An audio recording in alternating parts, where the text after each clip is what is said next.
Di acara kita pada pagi hari ini adalah tentang review isu-isu riset di bidang ekonomi, keuangan, bisnis dan akuntansi syariah. Dan untuk pada sesi hari ini kita akan membahas di 3 topik, 3 area, yaitu pertama nanti kita akan membahas tentang isu riset di bidang keuangan syariah.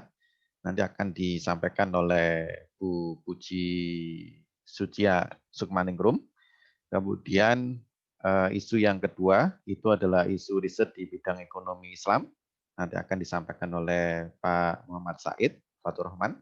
Kemudian yang sesi terakhir yaitu sesi isu riset di bidang bisnis syariah dan pesantren. Nanti akan disampaikan oleh Bu Fatin Fadilah Hasib. Baik, Bapak Ibu sekalian, mungkin di sesi pertama ini saya persilakan Bu Puji. Halo, Bu Puji. Bu Puji. Ya, Assalamualaikum Ya, Pak salam. Noven.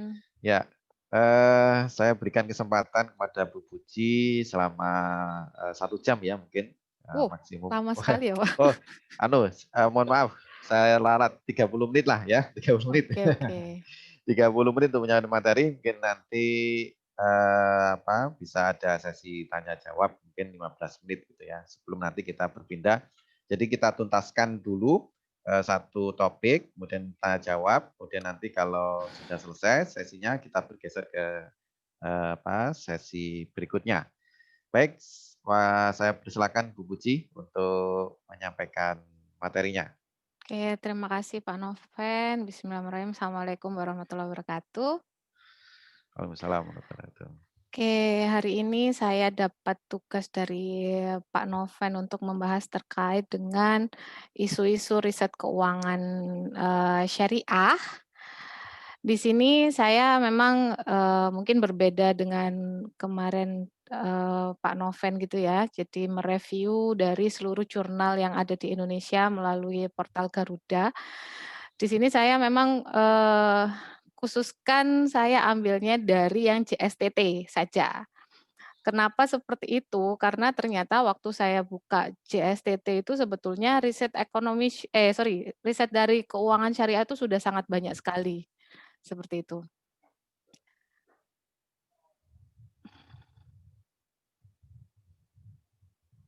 Maaf ini kayaknya laptop saya agak nge-lag ini sebenarnya. Oke, sudah kelihatan loh, Bu. Oke, nah di sini, ini yang akan saya bagikan ke Bapak Ibu dan teman-teman semua. Jadi yang poin yang pertama itu saya akan bahas terkait sebenarnya publikasi bidang keuangan syariah itu di JSTT itu apa saja.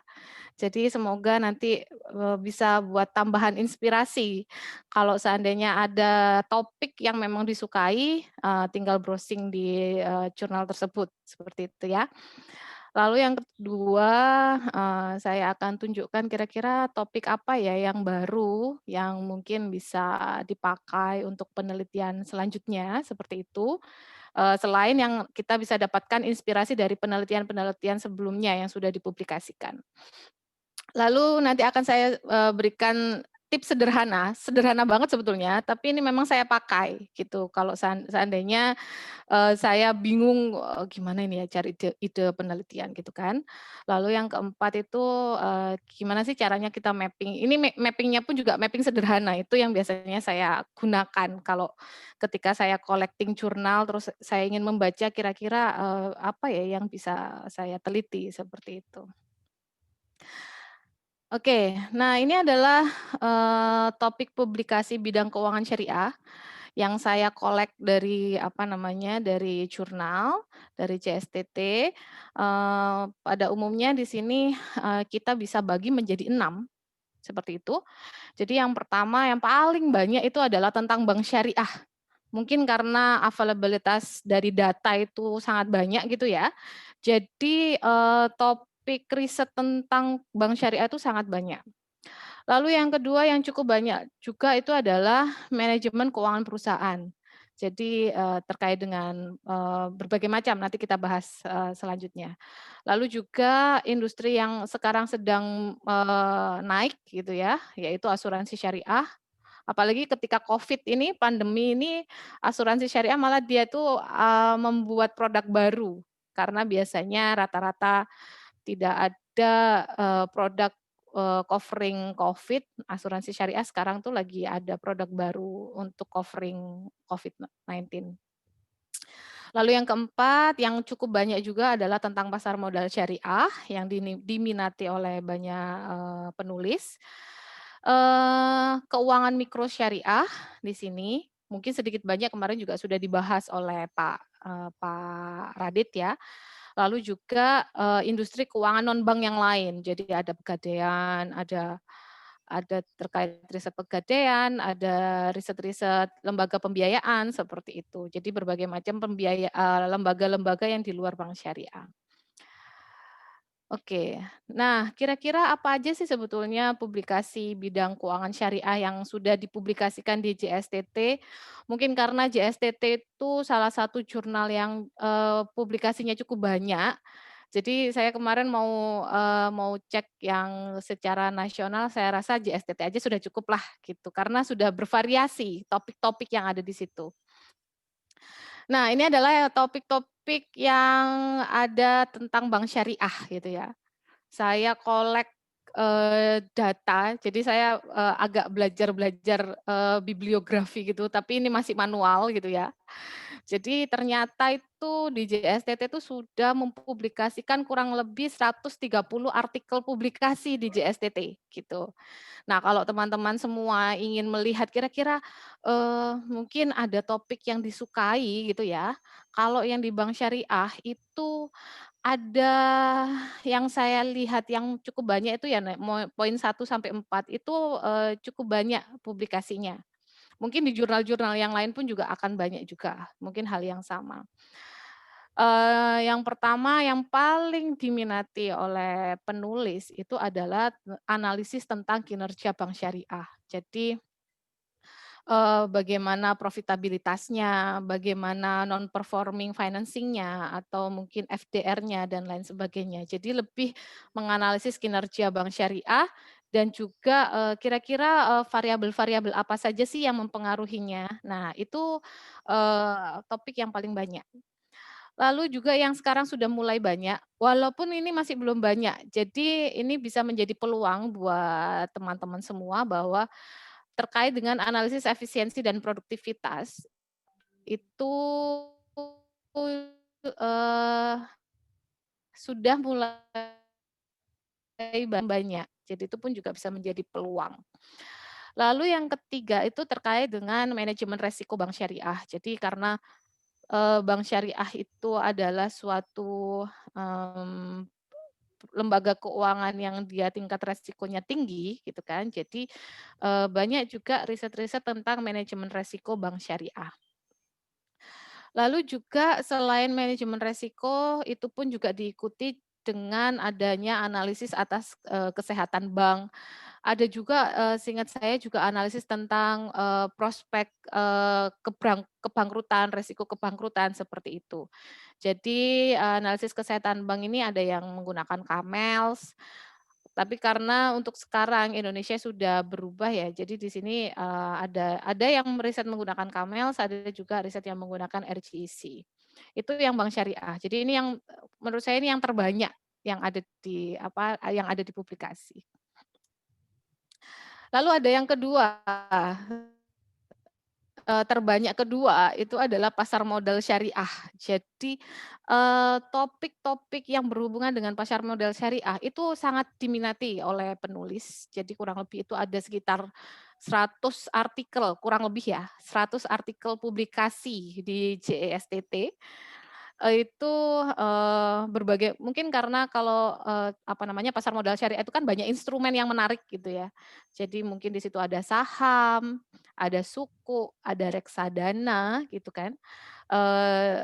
Dan pasar modal itu sendiri terus bisa menganalisis terkait dengan bagaimana investor gitu kan.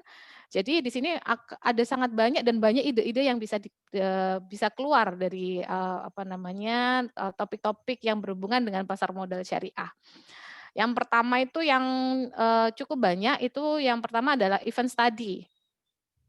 Event study ini, lebih ke kita melihat, market atau pasar atau investor, reaksi para investor itu terhadap suatu peristiwa, peristiwa apapun. Jadi baik, kondisi makro, jadi taruhlah, kebijakan-kebijakan pemerintah, atau mungkin kondisi-kondisi yang tidak terduga gitu kan, ataupun juga yang internal dari perusahaan. Contohnya mungkin corporate action itu seperti, pengumuman dividen, terus pengumuman right issue dan lain sebagainya. Nah, di situ memang, sangat menarik karena, dari berbagai macam suatu event atau suatu kondisi sesuatu yang baru itu ternyata memang market itu memang biasanya bereaksi gitu. Nah, di situ, menjadi salah satu ide penelitian yang cukup banyak. Lalu yang kedua adalah analisis atas harga saham dan return saham. Jadi apa, bagaimana sih perubahan atas harga saham, lalu juga, seberapa besar sih return saham saham syariah itu di Indonesia gitu kan. Dan juga, analisis dengan variabel-variabel apa saja yang mempengaruhinya di situ. Nah, ini pun juga, banyak penulis yang meneliti, untuk analisis atas harga saham maupun return saham. Lalu yang ketiga adalah, analisis likuiditas saham. Kita tahu bahwa saham itu pun itu ada yang dia itu tidak terlalu liquid, ada yang liquid. Nah, di situ pun juga sudah ada. Lalu yang keempat yang juga banyak penelitian itu terkait dengan kinerja reksadana syariah. Jadi reksadana syariah di mana dia instrumennya itu gabungan antara berbagai macam instrumen yang lain termasuk saham dan suku gitu ya. Di sini, bisa menggunakan Sharpe, Trainer, dan Jensen di situ. Dari sini aja kita sudah kelihatan, kira-kira apa sih yang belum jarang diteliti, gitu kan. Kita bisa lihat bahwa, pasar modal syariah di sini masih kurang penelitian tentang analisis atas suku, di situ. Rata-rata, penelitian itu lebih ke saham dan reksadana, padahal suku itu banyak instrumen yang baru sekarang kan seperti green suku, ada, kinerja suku gitu kan. Nah, di sini mungkin itu pun juga bisa jadi tambahan inspirasi karena, masih belum banyak, penelitian tentang suku di Indonesia. Oke, lalu, kita ke manajemen keuangan perusahaan. Ini pun juga masih belum banyak. Jadi yang mendominasi tetap, topik-topik tentang perbankan dan tentang pasar modal syariah. Tentang manajemen keuangan perusahaan itu, saya kolek itu kurang lebih itu masih hanya 19 artikel publikasi di JSTT. Jadi tidak terlalu banyak, jadi ini pun juga masih punya banyak peluang buat teman-teman. Jadi di sini yang pertama, topik apa yang bisa kita ambil gitu kan. Jadi yang pertama adalah analisis kinerja perusahaan dan variabel-variabel yang mempengaruhinya gitu kan.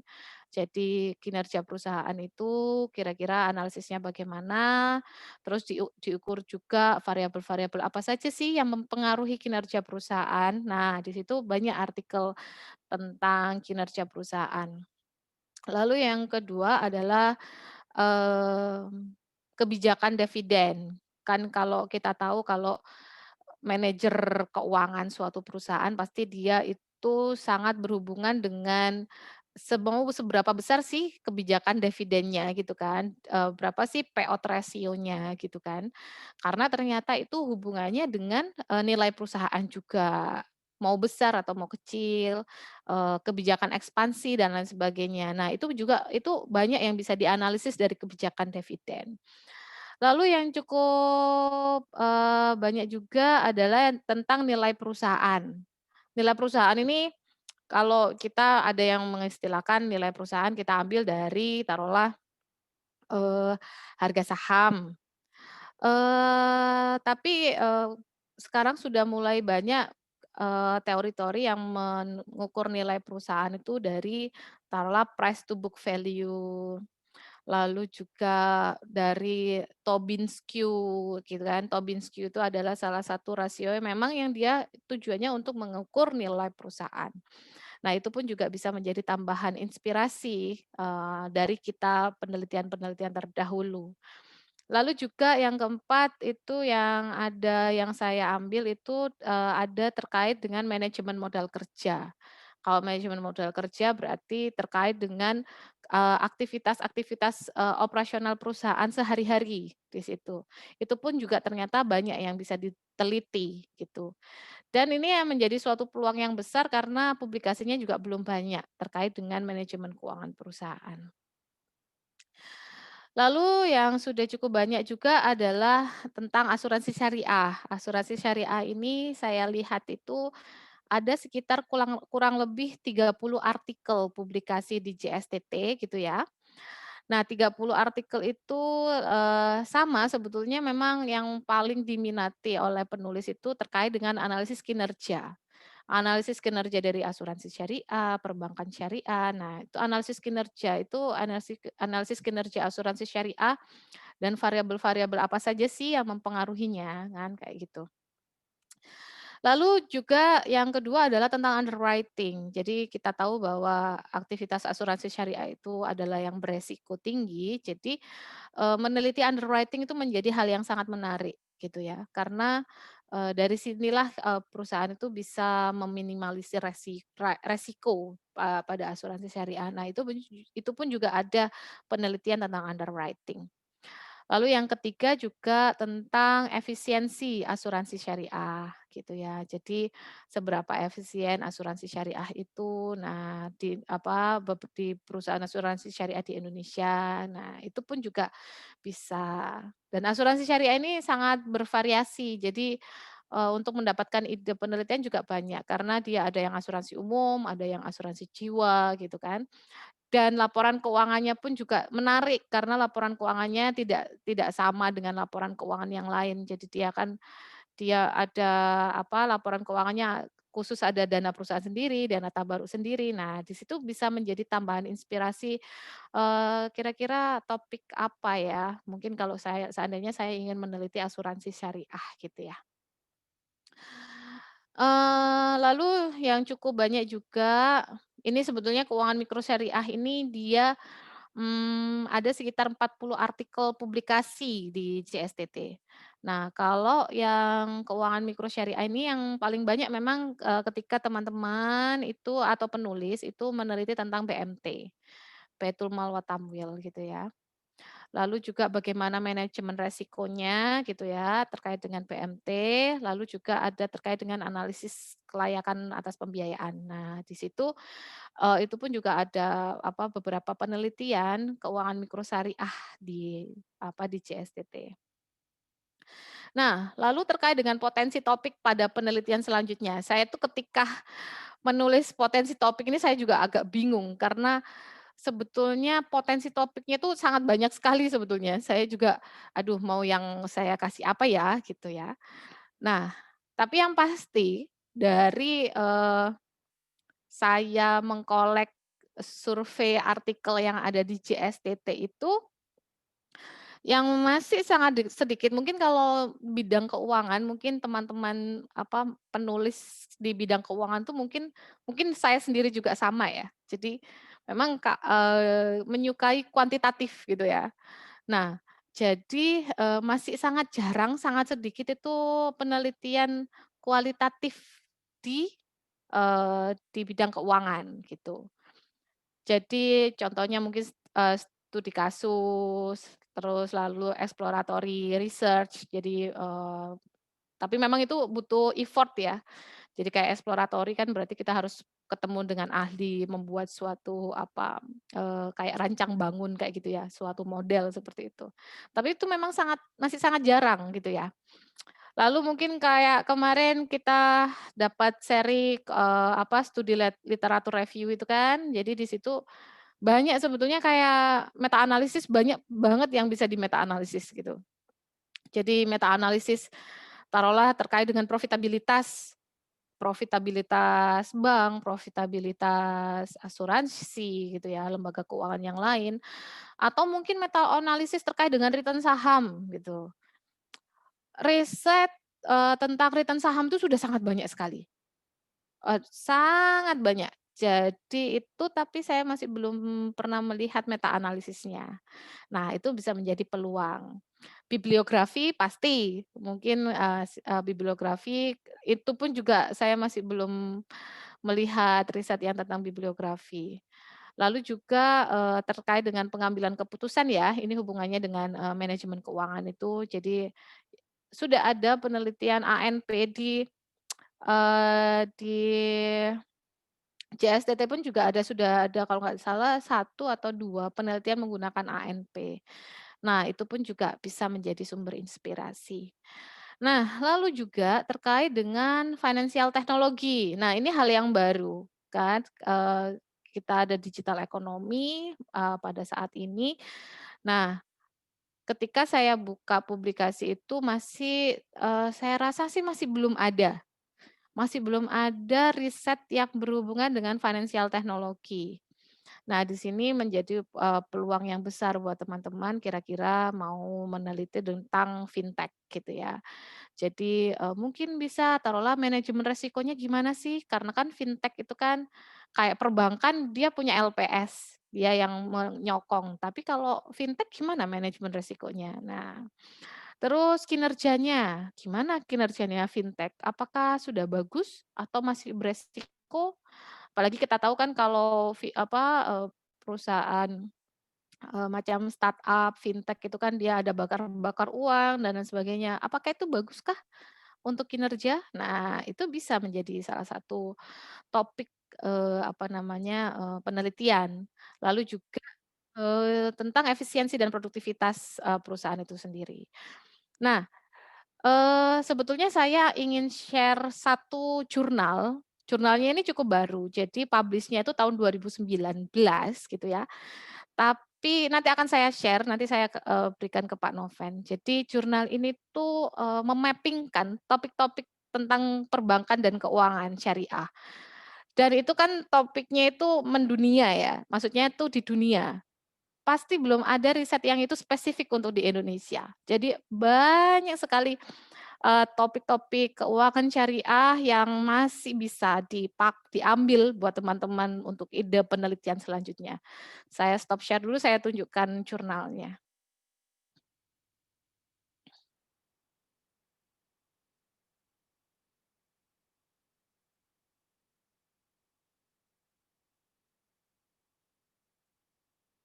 Oke, apa sudah terlihat? Sudah, Bu. Oke.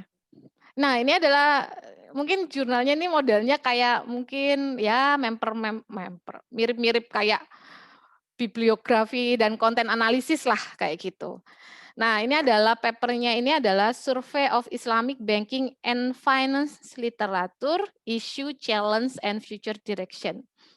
Saya belum baca secara detail, tapi ternyata ini sangat menarik, artikel ini. Bukan melihat metodenya, bukan, tapi ide penelitian kita selanjutnya, itu bisa diambil dari sini. Ini baru aja publish ya tahun lalu, ya sekitar 1 tahun lalu lah, 1 tahunan lah, tahun 2019. Penelitian ini dari Pares Kumar Narayan, mungkin kalau teman-teman di UNER mungkin sudah pernah dengar nama ini ya, karena beliau sudah beberapa kali datang ke Erlangga gitu ya, untuk memberikan speech, terkait dengan publikasi gitu. Dan jurnal ini pun juga seingat saya dia jurnal Q1, jadi memang sudah sangat bagus, artikel ini. Nah, di artikel ini itu dia menunjukkan, di-mapping-kan berbagai macam penelitian sebelumnya itu tapi, beda kalau kemarin kita melihat bibliografi itu kan lebih ke, oke yang negara mana sih yang banyak publikasinya, terus siapa sih autor, paling banyak. Tapi kalau di sini, di penelitian ini lebih ke konten. Jadi ide penelitiannya itu apa sih? Hasilnya seperti apa? Nah, di situ. Saya langsung saja ini, silakan nanti bisa dibaca, akan saya share, saya mau lihat topiknya aja. Nah, summary of the bank performance topic, itu adalah di tabel 1 itu adalah bank performance topic, banyak sekali topiknya. Subtema bank performance, nah ini dia mencontohkan ada lebih dari 10, author di sini dan sudah ada findings-nya. Findings-nya apa aja di sini. Nah, bisa menjadi ide. Jadi tinggal, dari jurnal ini tinggal ngambil aja taruhlah, oke saya mau lihatlah artikelnya Beck ini tentang apa sih? Rata-rata, artikelnya itu sudah studi empiris gitu kan. Jadi kita bisa mendapatkan inspirasi dari, jurnal-jurnal, mereka ini, kita konversikan untuk isu spesifik di Indonesia, seperti itu. Lalu ada subtema efisiensi dan default risk gitu kan. Lalu ada volatility of Islamic banking sector, efficiency of Islamic bank and conventional banks.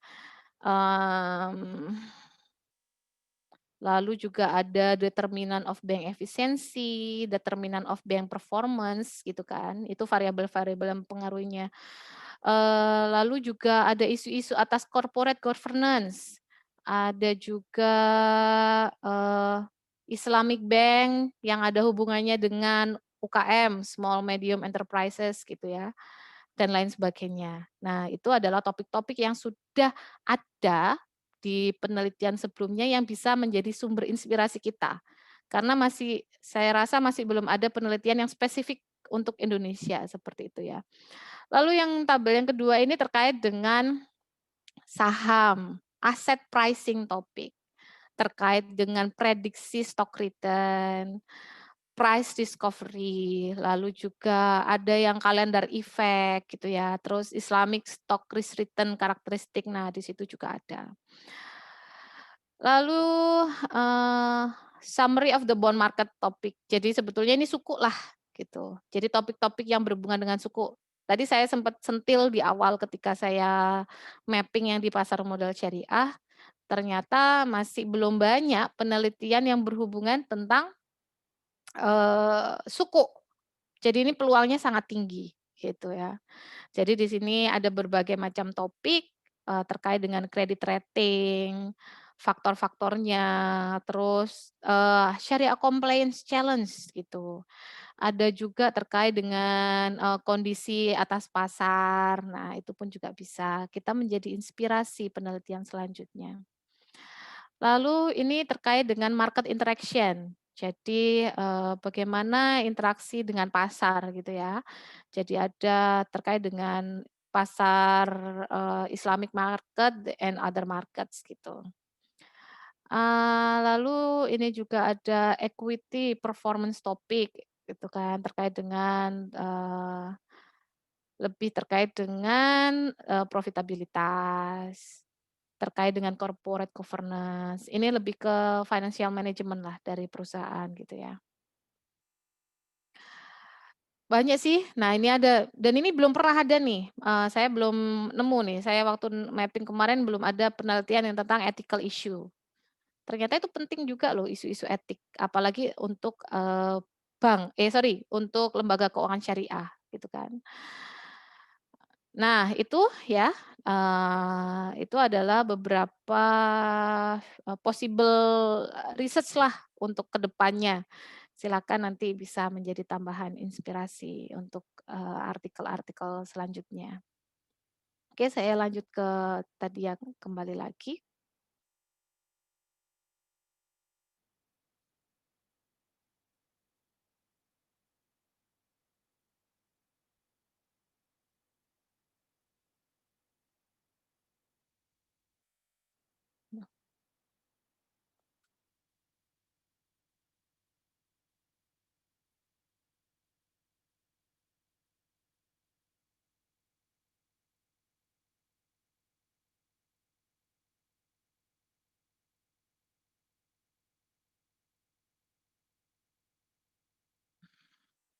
Oke, Saya mau bagi tips sedikit lah, kira-kira gimana sih cari ide penelitian?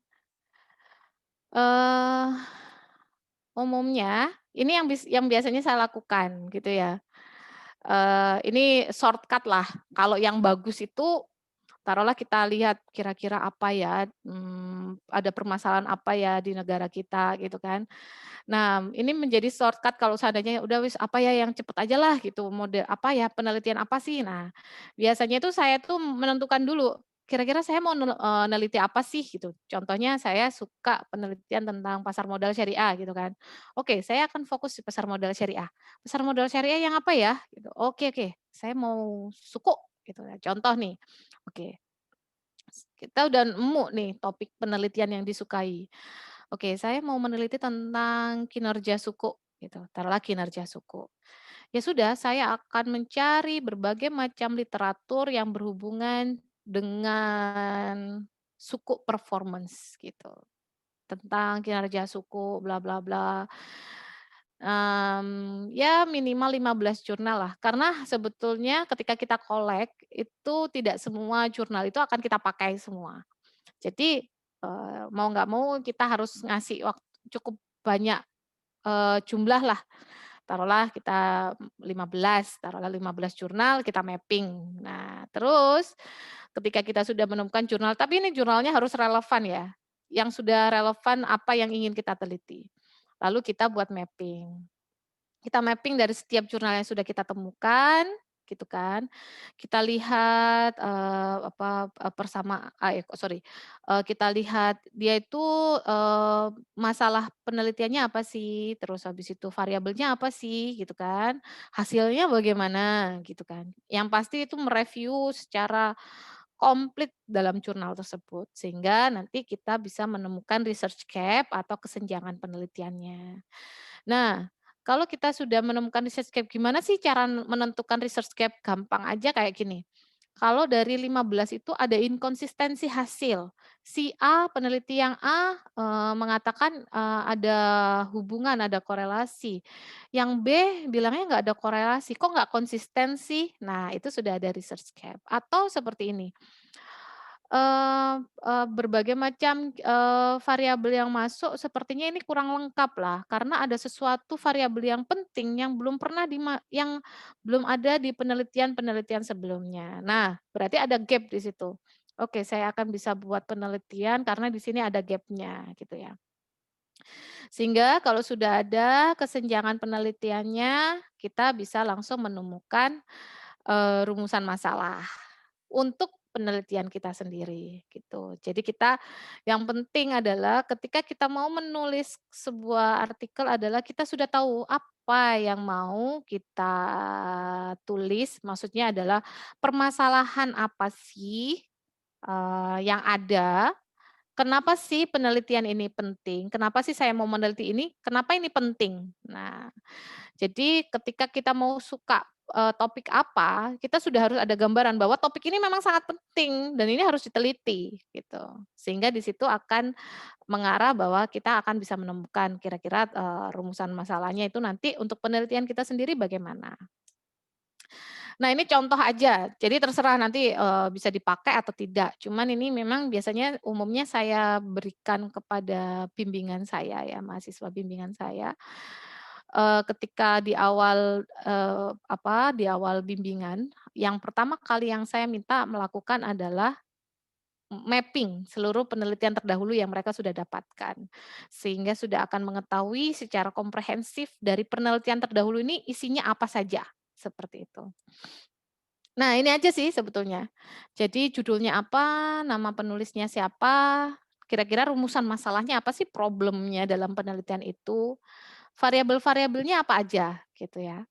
Terus alat analisisnya apa, cara menganalisisnya dia menggunakan apa. Nah, sehingga terus kita bisa menemukan hasil, terus kita bisa memberikan note terkait taruhlah nih penelitiannya ini menarik nih, bla bla bla bla. Nah, note itu, untuk diri kita sendiri. Nah, itu mungkin yang saya bisa bagikan terkait dengan publikasi, isu-isu terbaru terkait dengan, keuangan syariah. Mungkin itu saja Pak Noven dari saya, Bapak. Oke, baik. Mungkin sambil menunggu pertanyaan dari audien, mungkin lebih baik saya lanjutkan aja dengan Boleh saya bertanya, Pak Noven? oh, iya monggo Prof. Silakan, Prof. Nggih, Bu matur nuwun, Bu TC ben ketok wonge ya. Dulu Aku sungkan saya ndelok ditanyain rambut. Prof. Cip nih saya. Bukan yang namanya tanya karena enggak tahu gitu kan.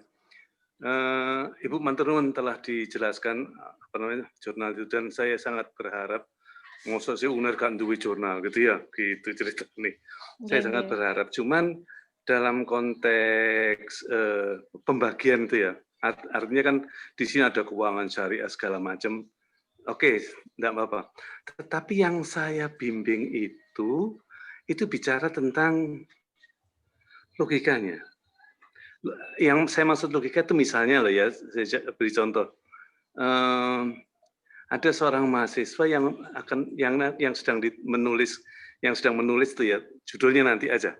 Tapi yang sedang dituliskan itu adalah apa jenenge kuwi, cara mengubah mindset karena nggak apa, kalau kita bicara tentang bisnis umroh atau bisnis haji, orang masih berbicara tentang profit. Padahal seharusnya itu adalah urusan-urusan lillahi ta'ala. Nah, itu yang akan dituliskan misalnya itu, boleh enggak gitu kan, berkaitan dengan ini ke jurnal sini boleh atau tidak gitu kan. Bicara tentang pemikirannya. Jadi metodologinya ya yang sesuai dengan pemikiran itu aja gitu kan. Yang pertama itu. Yang kedua kalau tentang akuntansi misalnya, konsep akuntansi itu dikritik sih. Karena tentang Mas Aufar itu ceritanya dari jurusan akuntansi gitu kan. Tetapi yang ditekankan itu bahwa konsep akuntansi kalau kita mengikuti apa jenenge kuwi apa Noven jenenge iku aturan standarnya itu loh, standar akuntansi syariah ya. Kalau kita PSAK mengikuti standar nggih, Pak. Pak. Prof. PSAK ya, PSAK syariah gitu ya. Itu masih bicara tentang yang enggak menurut dia loh ya, menurut dia kurang pas. Nah, yang seperti itu mlebu endi gitu kan. Apakah boleh masuk ke jurnal sini, tetapi terus terang loh ya, rada emosional bahwa UNER harus maju kan kira-kira seperti itu. Monggo, Bu Puji apa? Oh, mungkin kayaknya sebetulnya kalau akuntansi syariah sebetulnya kita menerima sih, Pak. Apa namanya, itu pun juga menjadi salah satu bagian. Itu sudah dibahas, kemarin, dengan Pak Noven. Mungkin Pak Noven mungkin bisa memberikan sedikit informasi, Pak, terkait, riset yang berhubungan dengan akuntansi syariah gitu, Pak. Saya Bukan lempar Oh, hanya jadinya akuntansi dengan syariah loh Bu, moderator nih. yang pertama itu yang penting itu ya. Jadi yang pertama itu yang penting bagaimana merubah mindset orang yang biasa berpikir profit Mhm. kemudian menjadi agamis. Kira-kira seperti itu gimana? Monggo. Oke, saya juga bingung ini menjawabnya. Oke, Pak, mungkin kalau sebetulnya kan kalau, keuangan syariah itu kan memang kalau seandainya hubungannya dengan social finance gitu ya, mungkin kita bisa menghubungkan itu dengan, apa namanya, mindset itu terkait dengan ada yang memang harus sosial, ada yang profit. Tapi memang kalau keuangan syariah, kalau keuangan itu memang tetap yang menjadi biasanya yang jadi fokus itu tetap taruhlah kinerja, kita ngambilnya dari profitabilitas, seperti itu. Tapi yang pasti itu tetap ada batasan-batasan gitu aja sih, Pak. Mungkin karena umumnya itu kan pengukurannya itu adalah kuantitatif, tapi kan kita punya batasan-batasan bahwa ada hal-hal yang memang tidak diperbolehkan dilakukan. Taruhlah, perusahaan yang terdaftar di saham syariah gitu ya. Perusahaan di saham syariah itu kan dia sudah di Mungkin streaming. contohnya to the point saja, Bu. Tentang Heeh. perusahaan itu loh, perusahaan apa jenenge kuwi umroh dan haji. Oh, Apakah itu perusahaan terdaftar? umroh. Rasanya enggak. Oh, mboten. Kalau umroh dan haji enggak terdaftar di perusahaan Ya maka apa. dari itu boleh enggak memasukkan ke sini gitu loh. Oh, topik tentang umroh haji ngoten nggih, Pak? Iya, Oh, itu yang saya tanyakan. Maka ngapunten. dari itu Oke, boleh saya enggak rasa gitu? sih kayaknya itu bisa masuk deh kayaknya ya. Mungkin Pak Noven kayaknya itu yang bisa lebih tahu terkait dengan Boleh ini. Prof, boleh masuk. Boleh Silakan. kayaknya Pak, terkait dengan umroh Silakan aja Prof. haji. Kita ada 3 area di jurnal kami, yaitu di ekonomi, keuangan, bisnis, dan akuntansi syariah. Jadi Kayaknya itu monggo bisa saja. masuk di bagian bisnis ya Pak ya, Pak Ya, Noven G. bisa. Masuk di bagian bisnis Prof Cip. Oh, mantan Nggih. sampun. Jadi bisa Jadi itu masuk. yang apa namanya? Yang saya ajarkan semua loh ya. Kalau bimbinganku meskipun itu jurusan apa saja, nek gak ngomong iki gak oleh mbak aku gak Setelah ini nanti Bu Fatin Prof Cip itu Oh, tentang nggih, bisnis sampun. syariah. Jadi mungkin pasti akan bisa lebih detail kembali kira-kira topik apa yang bisa masuk di Nggih. CSTT. Saya Ngoten. manut aja gitu nggih. Saya Nggih. manut aja, tetapi itu tadi dimanapun bimbinganku Koafe ngomongin tentang hal itu. Bahkan yang kemarin tuh ujian tuh Mbak sobat yo jeng Mbak yang wedok ya. Bicara tentang CSR. Tapi kalau kita bicara tentang CSR tentang akuntansi memang. CSR kalau bicara tentang syariah kan sedikit berbeda. Bagaimana menurut dia? Sehingga kembali lagi banyak itu pemikiran, Bu Puji yang saya banyak pemikiran-pemikiran. Mari kita diskusikan bersama. Kira-kira seperti itu. Nggih, matur nuwun sangat Pak Prof Cip. Iya, monggo, matur nuwun. Nggih. Eh, Baik, mungkin ada pertanyaan yang lain dari Bapak-Ibu sekalian? Atau mau kita lanjutkan dulu aja ya? Kita lanjutkan dulu ke Pak Said. Mungkin nanti bisa dirangkum jadi 1 pertanyaan mungkin untuk 3 bidang. Pak Said, monggo Pak Said.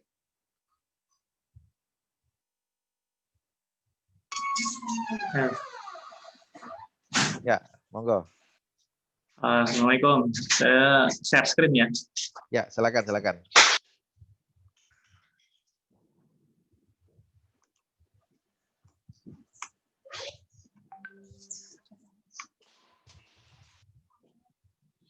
Oke.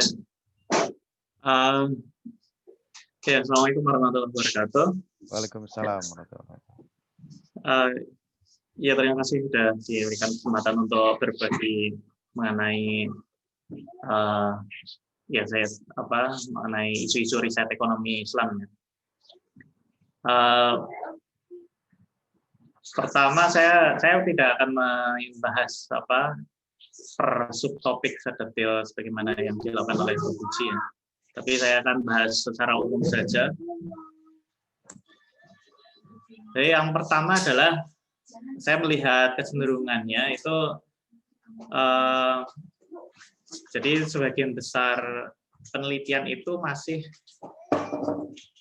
menurut saya masih terkungkung oleh definisi yang sempit mengenai ekonomi Islam. Jadi seakan-akan bahwa ekonomi Islam itu ya harus membahas mengenai aktor ekonomi adalah aktor ekonomi yang muslim, dan kalau lembaga maka itu adalah lembaga-lembaga yang punya label Islam yang jelas seperti lembaga keuangan syariah, masjid, pesantren, terus zakat, infak, sedekah, saham pun yang saham syariah. Nah, saya sebenarnya kurang sependapat dengan cara pandang seperti ini ya, walaupun kemudian nampak ya itu jadinya ekonomi syariah ya, tapi saya kira ada kerugian dari membatasi cakupan studi ekonomi Islam sesempit itu, karena sebenarnya ya satu hal tujuan dari risalah Islam itu kan sebenarnya kan untuk rahmatan lil alamin ya. Jadi mestinya kemanfaatannya untuk semua, bahkan tidak cuma untuk muslim saja, tapi juga untuk non-muslim. Nah, kemudian kalaupun kita mau berangkat dari prinsip bahwa dalam muamalah itu segala sesuatu itu kan pada dasarnya halal kecuali yang diharamkan, gitu kan? Kaidah fikihnya seperti itu. Artinya apa? Kalau kemudian segala sesuatu itu halal, apa kecuali yang diharamkan, itu kan sebenarnya yang halal itu jauh lebih banyak daripada yang haram. Jadi mestinya justru yang bisa dibahas ini, yang bisa dianggap sebagai sebuah bagian dari ekosistem ekonomi Islam itu sebenarnya sesuatu yang sangat luas, gitu. Bukan hanya sangat parsial hal-hal tertentu saja yang kemudian berlabelkan Islam gitu.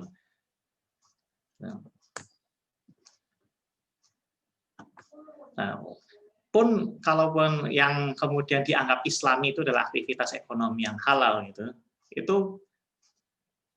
aktivitas ekonomi yang haram pun sebenarnya bisa menjadi sebuah objek studi juga ya. Karena kita ingin kemudian menunjukkan apa sebenarnya madorot dari aktivitas ekonomi yang haram itu. Kemudian mengapa orang masih melakukannya, apa motif mereka gitu. Kenapa kita ingin mengetahui motif mereka? Karena kita dengan mengetahui motif mereka itu kemudian mungkin kita bisa mendesain suatu cara agar mereka bisa meninggalkannya gitu. Jadi misal Said, mohon maaf, ini share screen-nya terpecah jadi 2. Bisa sorry. Jadi oke. Ya saya tutup yang kecil ini. Oke. Baik. Monggo, silakan. Oke, terima kasih. Lalu sebentar.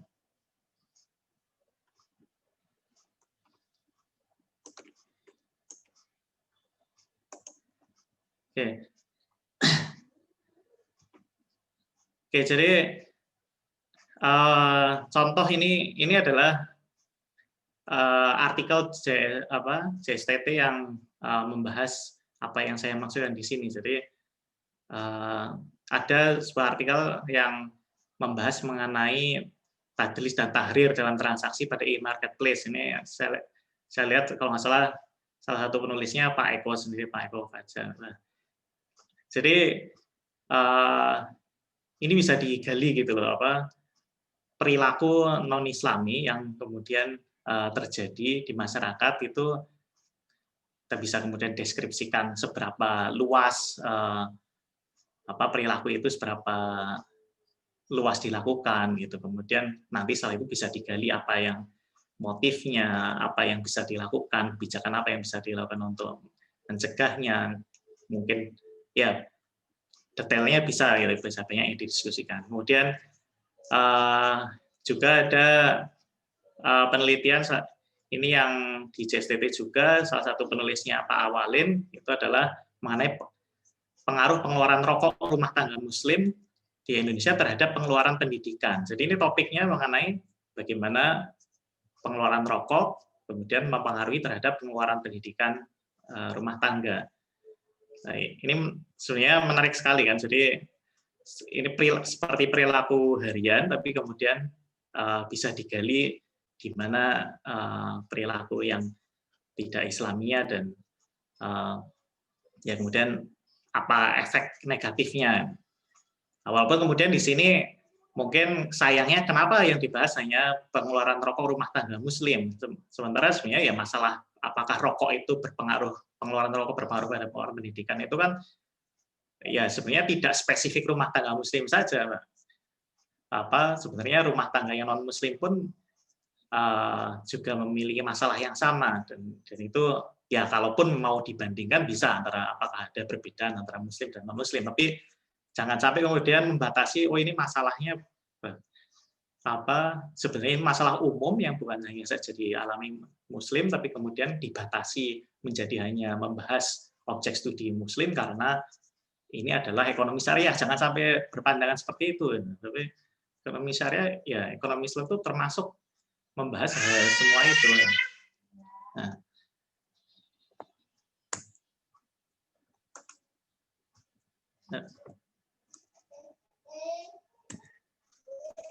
Oke, jadi sebenarnya di mana ekonomi Islam itu bukan pada membatasi kajian, objek kajiannya, objek studinya, tapi yang perlukan adalah di mana sumbangsihnya ekonomi Islam. Kita seharusnya kemudian ekonomi Islam itu menawarkan perspektif yang baru. Kan mungkin juga kita menawarkan karena kita punya sistem tata nilai sesuatu yang tadinya katakanlah konsumsi tadi rokok atau konsumsi minuman keras, sesuatu yang atau ganja dan lain-lain, sesuatu yang dianggap mungkin normal atau kemudian tidak ada salahnya sama sekali untuk ketika orang punya pandangan dunia yang sekuler, tapi ketika ekonomi Islam karena membawa seperangkat tata nilai sendiri, maka menganggap itu adalah suatu masalah dan kemudian itu memandu kita untuk meneliti kenapa itu betul-betul menjadi masalah, apa efeknya ya kayak tadi yang rokok itu. Oh, kita lihat ternyata efeknya selain mungkin nanti ada efek kesehatan, kemudian efek terhadap pendidikan anak. Nah, itu kan bisa digali karena kita membawa perspektif dari ekonomi Islam itu membawa perangkat tata nilai Islam untuk melihat masalah-masalah ekonomi tidak netral sebagaimana mereka yang berpandang hidup sekuler. Nah, kemudian ada hal yang bisa ini juga adalah yang menjadi bisa sumbangsih unik dari ekonomi Islam adalah kita bisa di ekonomi Islam itu kita memandang penting moralitas individu. Jadi ini sebuah perspektif yang unik karena apa? Karena kalau kita dalam kajian ekonomi yang konvensional itu kita mengenal ada kegagalan pasar karena ada informasi asimetri, moral hazard, eksternalitas, perilaku irasional. Itu kalau dalam kajian ekonomi konvensional maka solusi terhadap kegagalan pasar ini adalah dengan menggunakan intervensi pemerintah. Nah, kemudian belakangan ini kemudian ada kajian ekonomi kelembagaan melengkapi perspektif itu dengan bahwa selain kemudian yang sifatnya regulasi yang ditegakkan pemerintah, sebenarnya kelembagaan sosial masyarakat itu juga bisa mengatasi masalah-masalah kegagalan pasar dengan lebih efisien. Nah, tapi ini pun masih menyisakan bahwa ini masih menggunakan kelembagaan ya masih menyandarkan kepada masyarakat. Tapi kalau dalam ajaran Islam itu kemudian individu itu sendiri penting gitu. Ketika mereka tanpa perlu tergantung dengan masyarakat pun mereka punya moralitas yang kemudian mereka bisa ya mengatasi kegagalan pasar ini. Jadi seperti halnya kisah yang kalau tidak salah itu yang ada seorang penggembala anak penggembala yang ditawari untuk dibeli kambingnya oleh Khalifah Umar kalau nggak salah ya, yang kemudian dia tidak mau, kemudian kenapa itu ya di mana Allah, fa'in Allah. Jadi artinya apa? Di sini kalau secara pasar ini gagal, ini ada informasi asimetri, ini ada principal agent problem gitu kan, bahwa pengawasan tidak bisa dilakukan secara sempurna. Nah, kalau sebaik-baiknya mekanisme dibuat, mungkin masih ada kelemahan, tapi dengan adanya moralitas itu kemudian tetap saja inefisiensi itu tidak terjadi karena individu masih bisa menjaga kejujuran gitu. Nah, hal semacam itu bagaimana moral itu pun moral individual itu bisa kemudian penting dan bisa mengatasi masalah-masalah yang tidak bisa diselesaikan oleh baik itu regulasi, baik itu kelembagaan. Nah, ini sebenarnya sangat menarik untuk kemudian dipas itu bagaimana studi ekonomi Islam bisa kemudian mengangkat hal-hal seperti ini, bahwa kemudian masalah-masalah kegagalan pasar ini ternyata bisa kemudian di konteks masyarakat, bahkan sebenarnya tidak hanya masyarakat Muslim ketika berbicara moralitas individu ya, itu ternyata bisa kemudian diatasi juga karena mungkin masalah-masalah seperti itu akan jauh lebih sedikit ketika di dalam masyarakat yang kemudian memiliki moralitas standar moral lebih tinggi. Nah, hal ini sangat terlupakan di dalam literatur ekonomi konvensional karena kecenderungan untuk menganggap bahwa individu itu ya pada dasarnya self interest, egois, mereka yang mementingkan diri sendiri. Tapi kita membawa perangkat tata nilai yang melihat individu manusia itu tidak seperti itu kan. ada sisi individualitasnya, tapi juga ada moralitasnya untuk melaksanakan sesuatu yang dianggap sebagai baik dan benar. Nah, ini di JSTT pun sebenarnya sudah ada beberapa artikel yang tadi saya pilih-pilih itu bukan topik yang banyak ya. Jadi saya tidak sedang menunjukkan yang banyak yang dikupas mana, tapi justru saya sampaikan ini yang walaupun sedikit tapi sangat prospektif dan punya potensi untuk dikembangkan ke sana. Jadi ini adalah riset mengenai kegagalan pasar juga, seperti di sini mengenai pengelolaan limbah RSI, kemudian tinjauannya pada persoalan eksternalitas.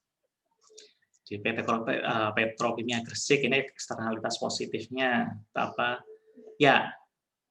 Ini nanti masih bisa diperdebatkan apa iya sih gitu. Kemudian apa ya benar eksternalitas positif. Anda bisa mendebat artikel yang memuat hal itu. Ada di JSTT, silakan Anda cari. Anda setuju atau tidak, silakan Anda debat, Anda bisa mengkonfirmasi, Anda bisa membantah. Dan ini akan jadi studi yang bagus gitu. Nah, kemudian ada juga mengenai praktek horor. Horor ini kan pada dasarnya informasi asimetri kan. Nah, ini ya hal ini pun bisa jadi kupasan yang menarik, dan apalagi ketika bisa menunjukkan seperti yang saya bilang tadi bahwa selain kelembagaan bisa juga kemudian aspek moral bisa berkontribusi di sana. Oke. Untuk yang bagian akhir presentasi saya ini, saya akan bahas beberapa topik studi potensial yang cukup terpisah-pisah ya. Pertama, belakangan ini kan kemudian teori ekonomi keperilakuan tuh makin membesar perannya ya, karena kemudian mampu menjelaskan irasionalitas yang biasanya diasumsikan tidak terjadi kalau dalam ekonomi yang konvensional, yang neoklasik itu dianggap manusia rasional, tapi dalam ekonomi keperilakuan, behavioral economics ini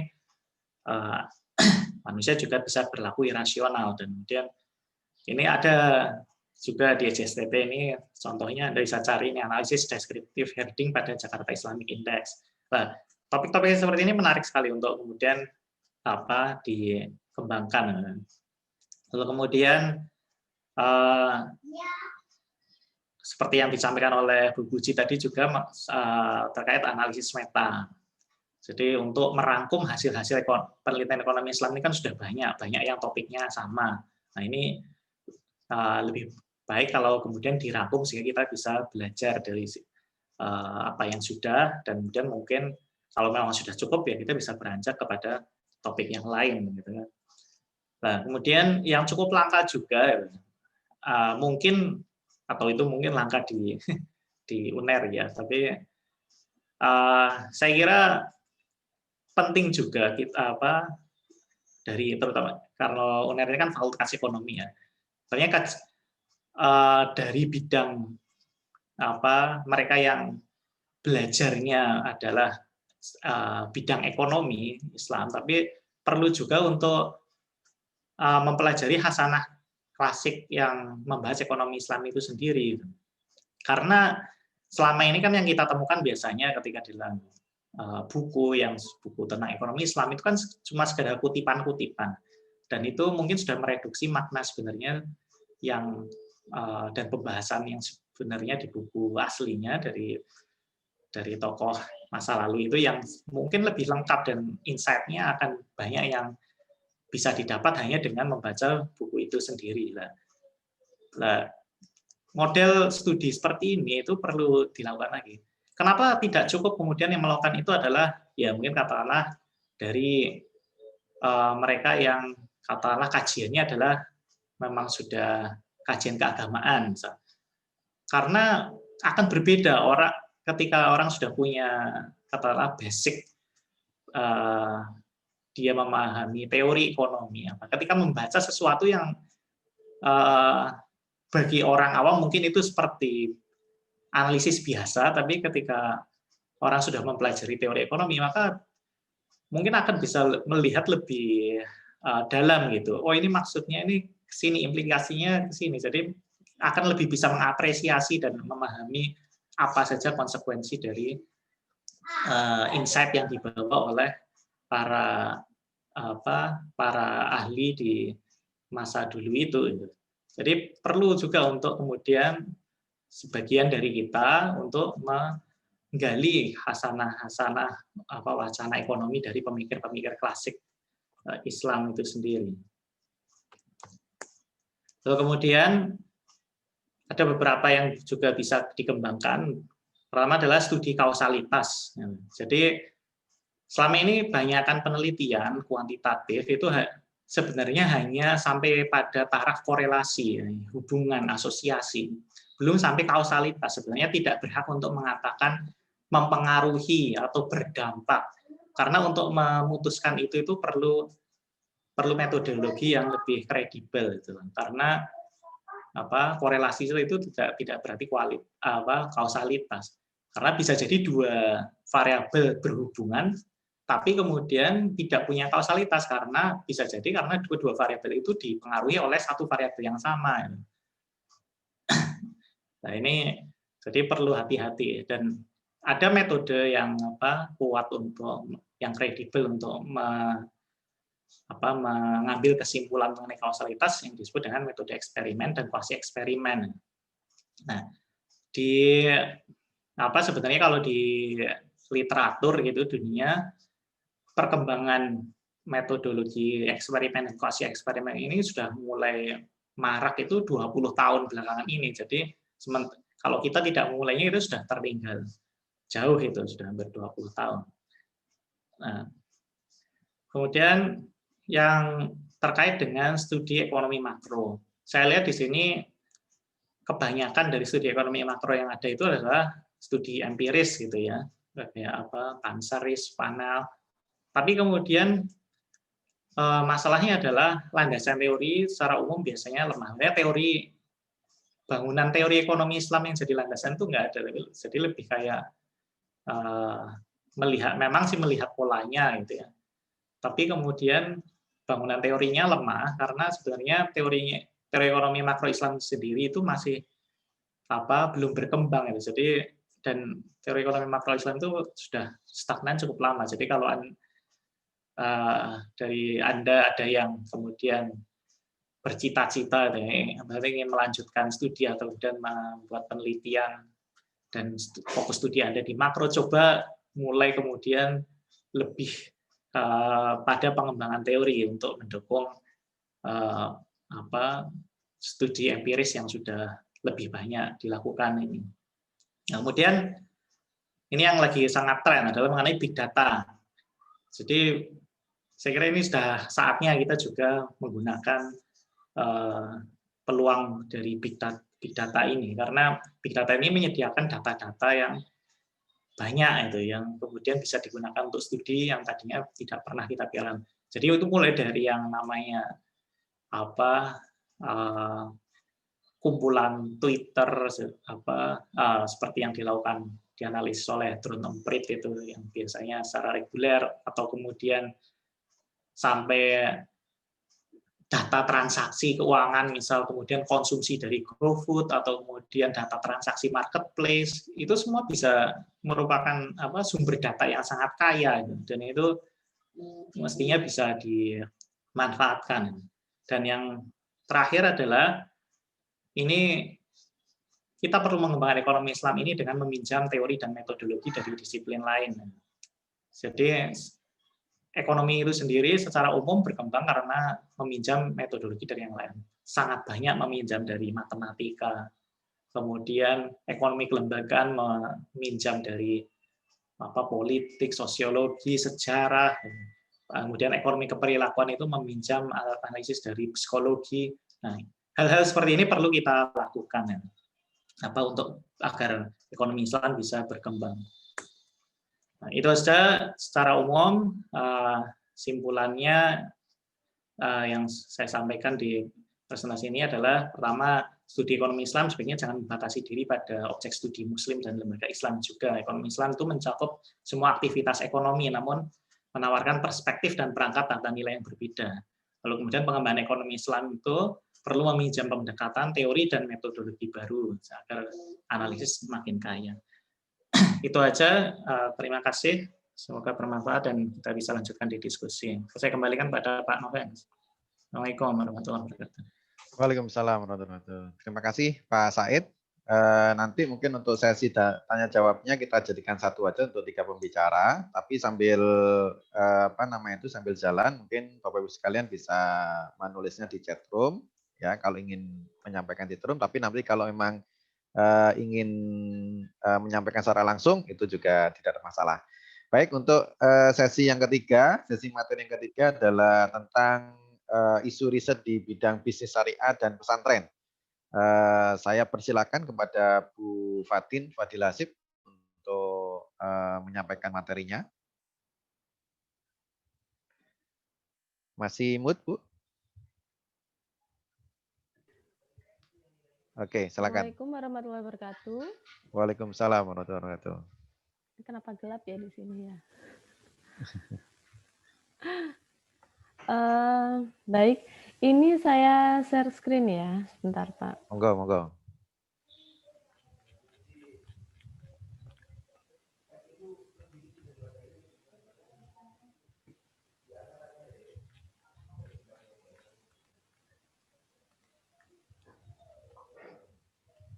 Oke, terima kasih Pak Noven atas kesempatan yang diberikan. Kali ini kalau tadi sesuai dengan temanya untuk hari ini, yang terakhir ini saya akan mereview terkait topik-topik penelitian di JESTT dalam bidang bisnis syariah, ya bisnis dan manajemen syariah, termasuk juga ada pesantren juga. Oke. Nah, ini perkenalan tentang Jurnal Ekonomi Syariah. Jadi kita sudah punya ISSN, ESSN, dan kita sudah terakreditasi Sinta 4.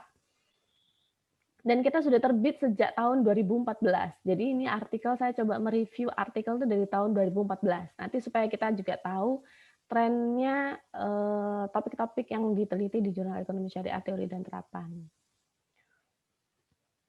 Oke. Nah, sesuai dengan yang tertulis di jurnal kami, di jurnal kami, ada 5 bidang yang penelitiannya bisa dipublikasi di Jurnal Ekonomi Syariah Teori dan Terapan, yaitu tentang ekonomi Islam. Tadi topiknya sudah dibahas oleh Pak Said, keuangan Islami. Tadi sudah oleh Bu Puji, akuntansi Islam. Kemarin oleh Pak Noven, keuangan Islam, keuangan sosial Islam maksud saya, yaitu kemarin sudah dibahas oleh Pak Prof. Radit terkait wakaf, dan saat ini saya akan membahas terkait bisnis dan manajemen Islami. Nah, kalau kita membahas tentang bidang bisnis dan manajemen Islami, itu biasanya kita mengerucutkan lagi ada di pemasaran Islami, kewirausahaan, sumber daya insani, dan juga tentang strategi syariah, manajemen strategi syariah. Selain itu juga ada beberapa penelitian terkait pesantren yang berkaitan dengan 5 bidang sebelumnya. Jadi ada tentang akuntansi pesantren, ada tentang peran dampak perekonomian, dampak pesantren pada perekonomian umat di sekitarnya, itu juga bisa. Juga macam-macam. Apapun itu terkait pesantren, alhamdulillah kita juga sudah banyak membahas terkait hal itu. Nah, ini kalau dilihat, saya coba review gambaran besarnya ya. Mungkin ini data saya juga nggak valid, tapi saya berusaha karena ada banyak artikel. Kalau dari tahun 2014 itu 1 tahun kita bisa 72 artikel. Itu mulai dari tahun 2014 sampai 2000 berapa kita yang 6 artikel, 2018 kayaknya. Itu 1 tahunnya itu ada 72 artikel. Jadi ada banyak artikel. Jadi ini saya berusaha sebaik mungkin untuk meresum ya. Paling enggak di artikel pemasaran itu sebetulnya lebih kayaknya. Dari 16 artikel, kewirausahaan 14, ada 27 artikel. Ini paling enggak yang sudah saya review. Kemudian manajemen strategik syariah 20 artikel, bisnis pesantren 12 artikel. Lalu ada banyak juga yang terkait dengan manajemen Islami, ada 54 artikel. Tapi ini membahas tentang BMT, tentang pegadaian syariah, tentang koperasi syariah, asuransi syariah, dan lain-lainnya. Tapi di aspek manajemennya. Nah, ini kita lihat dulu mana dari topik-topik ini yang paling banyak disitasi. Yang pertama ini adalah motivasi kerja Islam dan etos kerja Islami karyawan Bank Jatim Syariah di cabang Surabaya ini sudah kebetulan kalau dijumlahkan, mungkin teman-teman sudah lihat ya di pembicara-pembicara sebelumnya itu, Bu Ari itu juga sudah mereview bahwa Jurnal Ekonomi Syariah Teori dan Terapan itu sudah disitasi lebih dari 16.000 ya, Pak Noven ya, lebih dari 16.000 sitasi gitu. Jadi kita memang sudah banyak artikel gitu, dan ini dari banyak artikel tadi yang paling banyak direview untuk bidang manajemen dan bisnis adalah ini motivasi kerja Islam dan etos kerja, ini ada 38. Kemudian ada juga pola perilaku konsumsi Islami mahasiswa. Nah, ini kadang kalau misalkan teman-teman itu membahas tentang pemasaran, ya memang karena memang dari sejarah ilmunya ya gitu. Jadi kadang itu masih ada kaitannya dengan ekonomi mikro, yaitu terutama tentang teori konsumsi gitu. Jadi kadang pembahasannya itu ada include di situnya. Berikutnya yang lainnya adalah ini ada kewirausahaan, kemudian pengaruh kualitas pelayanan Islami, ini sudah 31 yang mensitasi.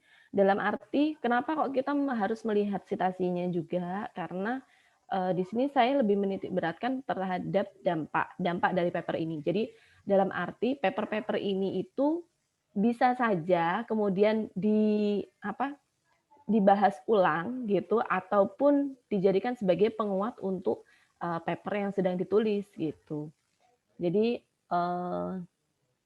ini yang paling banyak gitu. Jadi mungkin bisa saja ini hanya memperkuat saja gitu. Bukan berarti banyak kemudian yang menulis ini, tapi bisa jadi ini sebagai penguat argumen di artikel-artikel yang sedang ditulis oleh orang lain.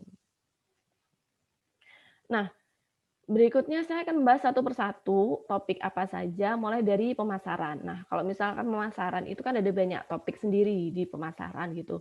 Ada penelitian tentang behavioral intention, kebanyakan dari peneliti dari artikel yang kami terima itu membahas tentang behavioral intention, kemudian purchase intention ataupun repurchase intention gitu. Itu banyak. Tapi juga ada banyak penelitian topik-topik yang terkait dengan pemasaran yang lainnya. Nah, kalau misalkan tentang behavioral intention, ini kita bisa lihat ini yang awal-awal ya, masih tentang keputusan menjadi donatur, minat gitu ya, keputusan menjadi nasabah, minat menjadi mitra seperti itu. Dan di tahun 2020 ini sudah mulai ada perkembangan. Ada memasukkan teori baru, misalkan teori perilaku yang direncanakan, seperti itu. Kemudian religiusitas juga banyak dibahas di jurnal ini.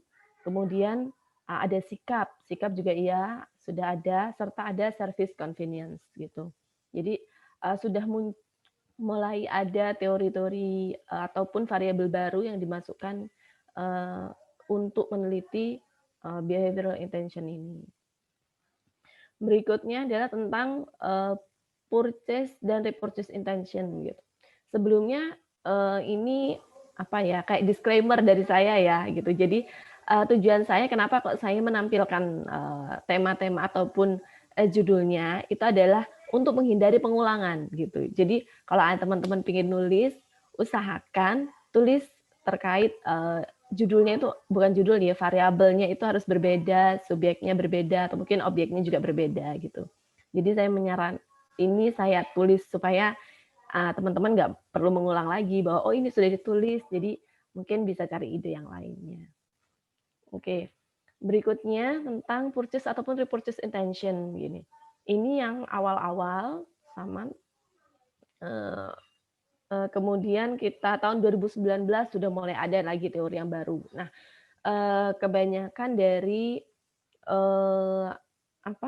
dan kemudian sudah di akhir-akhir ini sudah mulai masuk ke pengambilan keputusan, misalkan menjadi donatur atau berwakaf, karena sekarang kan trendingnya juga wakaf. Jadi alhamdulillah kalau misalnya topik tentang pemasaran atau topik tentang strategi atau kewirausahaan itu kita sangat mudah beradaptasi terhadap sekarang ini trennya lembaganya apa nih, misalkan apakah lembaga zakat, lembaga amil zakat, atau badan wakaf atau pesantren, jadi sangat mudah diadaptasi. Subjeknya itu mana aja itu bisa. Nah, kemudian ada juga tentang kepuasan dan loyalitas. Ya. Ini ada beberapa penelitian dan ada banyak penelitian lain. Ini beragam, tapi masih ada kaitannya dengan pemasaran. Misalnya, kalau kita membahas tentang corporate social responsibility (CSR) itu salah satu hal yang dibahas juga dalam pemasaran gitu. Tapi ada bisa juga masuk di kajian ilmu ekonominya gitu. Itu sebabnya kadang ilmu itu bisa saja beririsan ya, dan itu enggak apa-apa, itu sunatullah. Kemudian tentang MLM, bagaimanakah analisa terhadap fatwa DSN terkait MLM gitu, itu juga bisa. Kebetulan kalau kami di program studi kami itu ada namanya mata kuliah pengembangan produk gitu. Nanti kita bisa menganalisa terkait pengembangan produk ataupun fatwa-fatwa syariah terkait produk-produk tertentu. Nah, kemudian pengaruh marketing mix, kadang marketing mix juga masih dibahas di sini. Social trust fund seperti itu dan lain sebagainya. Kemudian ya, masih ada masih juga, jadi pola perilaku konsumsi itu masih sangat masih sangat menarik sepertinya untuk dibahas. Jadi masih banyak yang membahas tentang perilaku konsumsi. Kemudian ini pengembangan layanan, tadi yang saya sudah sampaikan, ada pengembangan produk di sini. Nah, ini dari pemasaran sudah. Berikutnya kita akan ke topik yang lainnya yang terkait dengan kewirausahaan. Jadi tentang kewirausahaan ini juga banyak artikel juga gitu. Salah satunya itu tentang motivasi pengusaha. Jadi kalau tadi ada pertanyaan dari Prof. Cik terkait kalau saya bilang harusnya tadi yang profit oriented, kemudian benar-benar lillahi ta'ala untuk menservis tamu Allah gitu ya. Apakah bisa itu? Bagaimana caranya supaya seperti itu? Nah, itu bisa lari ke topik-topik tentang kewirausahaan gitu. Dan memang penelitian terkait hal itu memang penting ya dan harus dilakukan, yaitu penelitian terkait konsep. Misalkan kalau di keuangan gitu, itu mengenai konsep investasi gitu. Harusnya kalau investasi dalam perspektif Islam tuh bagaimana sih gitu. Apakah emas bisa disebut investasi seperti itu. Nah, jadi kita harus memang kita juga harus mengkritisi hal-hal seperti itu yang sifatnya itu masih basic gitu ya, dasar, sama seperti yang disampaikan Pak Said tadi terkait beberapa pemikiran seperti itu. Jadi akan penelitian kita itu bisa jadi beragam, dalam arti penelitian di ilmu ekonomi Islam itu bisa beragam, bisa menambah wacana dan bisa nanti kemudian dilanjutkan lagi dengan berupa menemukan indikator tentang investasi syariah apa saja, misalkan indikator tentang motivasi dalam bekerja apa saja, motivasi untuk sebagai seorang pengusaha apa saja gitu. Jadi itu memang penelitian basic, itu hal-hal yang harus kita kaji, bersifat basic dan memang harus kita kaji. Kemudian ini ada juga nih yang menarik, makna keberkahan seperti itu. Nah, praktir gharar tadi sudah disampaikan juga oleh Pak Said terkait praktir gharar. Nah, kemudian keistiqomahan, tentang istiqomah. Bagaimana supaya pedagang muslim itu istiqomah, jujur. Nah, ini hal-hal yang sebetulnya terkait dengan kewirausahaan gitu. Tapi karena kan ilmu ekonomi Islam tuh nggak hanya terkait teori-teori di keuangan, teori-teori di pemasaran, tapi juga ada aspek syariahnya gitu loh. Jadi Tapi aspek syariahnya di mana harus kita batasi? Pastinya di bisnis ataupun lembaga keuangan Islam. Gitu. Jadi saya masukkan di sini di topik tentang kewirausahaan. Kemudian konsep keadilan seperti itu. Jadi akan jauh lebih banyak kalau memang akan jauh lebih baik jika memang kita bisa membahas tentang hal ini. Kemudian topik berikutnya terkait sumber daya manusia atau sumber daya insani.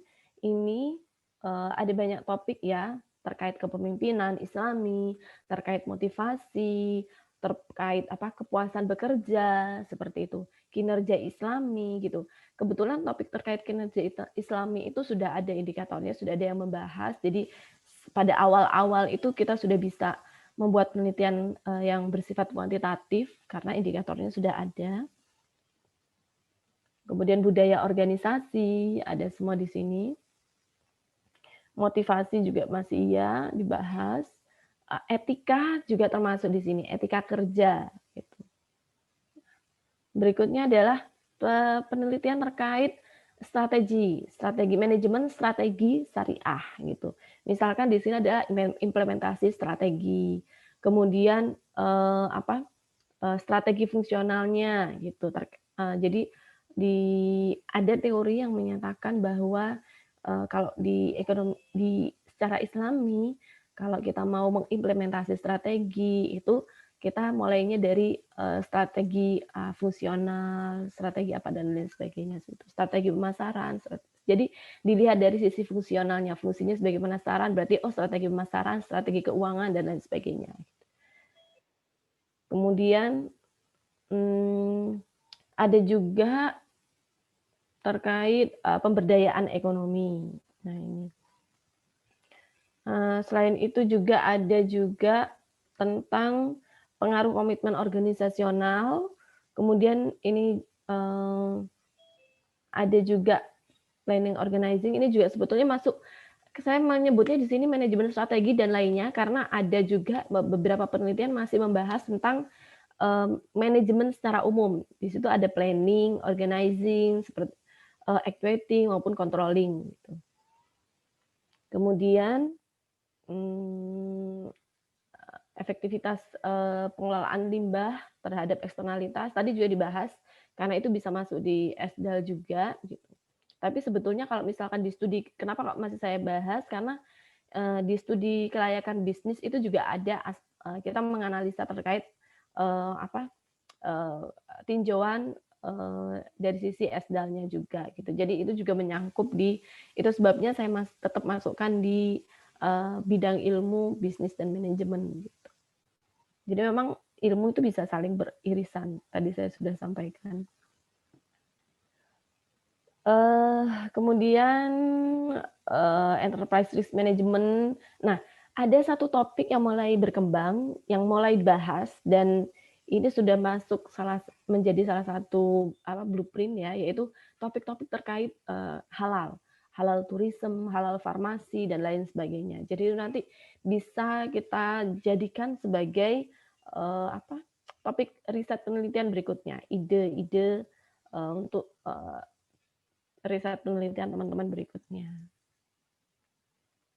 Nah, yang sekarang akan kita bahas tentang kita review maksudnya tentang penelitian-penelitian terkait pesantren, khususnya di bidang keekonomiannya, ekonomi atau bisnisnya. Karena kan tidak semua pesantren punya unit bisnis gitu ya. Jadi saya mungkin lebih mengkerucutkan ke bidang perekonomiannya gitu. Misalkan ada penelitian terkait lembaga wakaf, pengelolaan keuangan di pesantren gitu. Itu dia di hasil penelitian itu kemudian menyebutkan bahwa memang pesantren itu sudah punya lembaga zakat, lembaga wakaf, dan itu sangat membantu pengelolaan keuangan pesantren seperti itu. Ada yang seperti itu.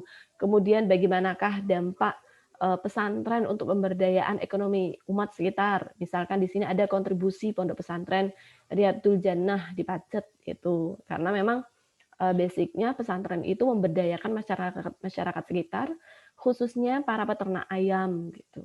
Nah, jadi ada banyak ataupun mungkin bisnis di pondok pesantren itu sendiri gitu. Misalkan di pengelolaan bisnis pesantren Mukmin Mandiri Sidoarjo itu juga bisa. Kemudian Sunan Derajat, pondok pesantren Sunan Derajat sendiri juga sudah punya banyak unit bisnis gitu. Lalu bagaimana perannya dalam pemberdayaan ekonomi gitu. Nah, ini adalah beberapa usulan topik yang bisa kita teliti berikutnya. Tadi sudah saya sampaikan, yaitu terkait halal value chain gitu. Jadi mulai dari cara mendapatkan dananya, sumber modalnya itu dari mana? Apakah dari bank konvensional kah atau dari BMT kah gitu? Apa itu halal atau tidak gitu? Kemudian bahan bakunya berasal dari mana? Lalu proses pengerjaannya bagaimana? Lalu dijualnya itu bagaimana? Bagaimana mereka mendelivery produk mereka gitu. Nah, itu kemudian ada bisa juga ke service after sale-nya gitu. Nah, industri-industri halal di sini bisa meliputi halal food, halal media and recreation, halal tourism, halal kosmetik farmasi, halal renewable energy, kemudian halal fashion dan halal finance gitu. Jadi ada 7 industri halal yang bisa kita teliti di sini. Kemudian bisa juga topik-topik terkait sustainability, baik itu sustainability bisnis, sustainability report, sustainability competitive advantage. Jadi untuk manajemen strategik gitu, kadang untuk saat ini trennya itu lebih banyak melihat bagaimana sih atau mereview bagaimana sebuah usaha itu bisa sustain, apa yang menyebabkan usaha-usaha itu bisa sustain, bisa terus berjalan. Karena kalau misalnya kita lihat itu contoh-contoh kalau yang banyak disebutkan kalau kita membahas keilmuan tentang manajemen strategi itu adalah banyak usaha yang kemudian gulung tikar atau tadinya ada booming sekarang nggak ada, misalkan Nokia gitu. Oleh sebab itu sekarang menelitinya atau menelaahnya itu lebih ke bagaimana bisnis itu bisa sustain. Jadi dilihat bisnis-bisnis yang sustain itu apa saja dan kenapa. Kemudian terkait wakaf, kemandirian ekonomi pesantren, serta pengembangan produk, itu bisa. Kemudian masih tetap hal-hal yang terkait dengan kepuasan kerja, motivasi bekerja dalam perspektif Islam. Jadi kembali lagi ke konsep apa sih sebetulnya, apa seharusnya yang menjadi motivasi umat Islam dalam bekerja. Misalkan ibadah itu apakah ada indikatornya sendiri ataukah bagaimana gitu. Nah, itu bisa di breakdown lagi ya. Kemudian penelitian terkait service dominant logic theory, ini lebih ke pemasaran. Service dominant itu terkait bagaimana tentang value creation gitu. Kemudian resource based theory, theory of planned behavior, juga terkait dengan self congruence theory gitu. Jadi ini adalah terkait penilaian positif sebuah brand gitu. Jadi ada banyak teori-teori yang bisa kita adaptasi gitu, termasuk resource based theory ya, bisa dikaitkan dengan sustainability tadi. Nah, kemudian usulan-usulan metode saya bahas yang sudah dibahas, yang sudah digunakan teman-teman di Jurnal Ekonomi Syariah Teori dan Terapan, itu umumnya mereka menggunakan seperti analisis faktor. Kemudian mereka pakai SEM ataupun PLS karena mereka ingin mengetahui jalur ataupun arah dari hubungan di setiap variabel. Kemudian DEA itu kalau misalkan kita menganalisis tentang kesehatan dan lain sebagainya. Nah, jadi ini ada beberapa usulan metode lain gitu. Di beberapa minggu lalu ya, minggu lalu dan 2 minggu lalu itu sudah pernah dibahas terkait beberapa metode, misalkan ada meta-analisis, bibliografi, konten analisis, maupun sistematik kualitatif artikel review ya, ataupun ANP, AHP gitu. Itu juga bisa kita gunakan sebagai metode yang baru gitu. Misalkan tadi sudah kita review ya, di bidang pemasaran misalkan, ada banyak penelitian terkait repurchase intention, purchase intention, ataupun terkait behavior. Nah, itu bisa kita meta analisis tuh, gitu. Misalkan kita ingin meneliti tentang minat, gitu, atau tentang niat seseorang untuk membeli. Nah, itu kan ada banyak faktor gitu ya. Nanti kita bisa review gitu. Misalkan untuk di lembaga yang sifatnya sosial, apa saja sih hasil-hasil penelitian sebelumnya? Apa saja yang mempengaruhi seseorang misalkan menjadi donatur gitu. Nah, itu bisa dianalisa. Kemudian kalau misalkan di bisnis, keputusan apa yang menyebabkan seseorang itu ingin membeli gitu. Jadi kita bisa mereview dari semua artikel yang ada, kemudian kita buat menjadi artikel baru. Jadi di meta analisis. Kemarin sempat saya tanyakan itu masuk meta analisis mungkin tahap ketiga aja udah bisa gitu. Karena kan kalau kita baca tadi itu dari judulnya itu alat yang digunakan atau pendekatan yang digunakan untuk menganalisa itu juga bermacam-macam. Ada yang regresi, ada yang PLS, ada yang SEM dan lain sebagainya. Jadi usulannya bisa ini metodenya. Kemudian metode lain yang kualitatif bisa studi kasus, fenomenologi atau grounded theory gitu. Kemarin Pak Raditya Sukmana juga membahas tentang grounded theory, itu juga penting karena memang ekonomi Islam itu ilmu yang paling baru ya, ilmu yang baru dikaji dibandingkan dengan ilmu ekonominya sendiri ataupun ilmu pemasaran. Jadi sebentar.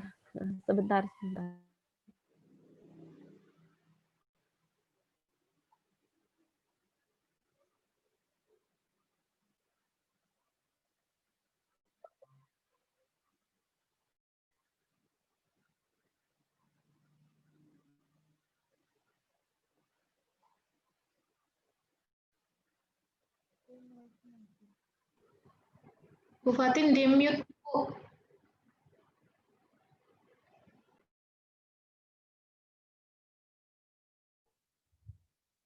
Masih mute, Bu?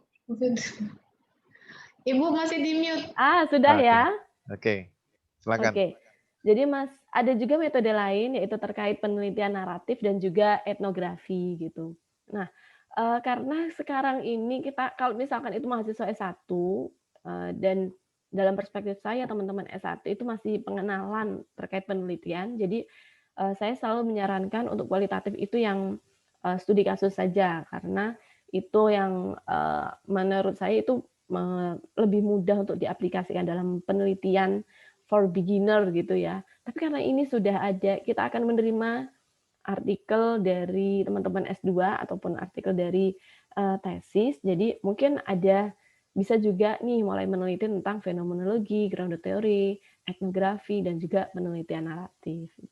Jadi ya, oke. Sekian review terkait topik-topik penelitian bisnis dan manajemen Islami, juga pesantren di Jurnal Ekonomi Syariah Teori dan Terapan. Saya kembalikan lagi ke Pak Noven.